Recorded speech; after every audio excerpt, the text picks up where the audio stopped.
পশ্চিমবঙ্গের মধ্যে প্রথম স্ক্রিপ্ট রাইটার যে স্ক্রিন প্লে সফটওয়্যারে স্ক্রিপ্ট করতো। আচ্ছা, হ্যাঁ। কারণ অত বছর আগে, আমি মানে তোমাকে বলছি 2003 সালে পশ্চিমবঙ্গে ডিটিপি শুরু হয়নি, হাতে লেখা সব। হাতে লেখা। আমি তখন ডিটিপি শুধু নয়, আমি সফটওয়্যারে স্ক্রিপ্ট করতাম।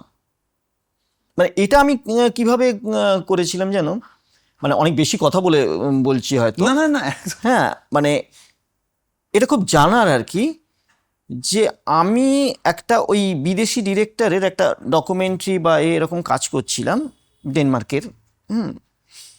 তো সেখানে হঠাৎ দেখলাম ওরা যে মানে প্রি প্রোডাকশন ফাইলটা পাঠিয়েছে, মানে প্রচুর 14-15 পাতার, মানে আর পুরো মেথডিক্যাল, মানে কোন শটের কি কে থাকবে না থাকবে, কি থাকবে তার রিকুইজিশন, সেই রিকুইজিশন কোথায় পাওয়া যাবে, পাওয়া যাবে হেন তেন, এইসব মানে পুরো জিনিসটা মহাভারত পাঠিয়ে দেওয়া।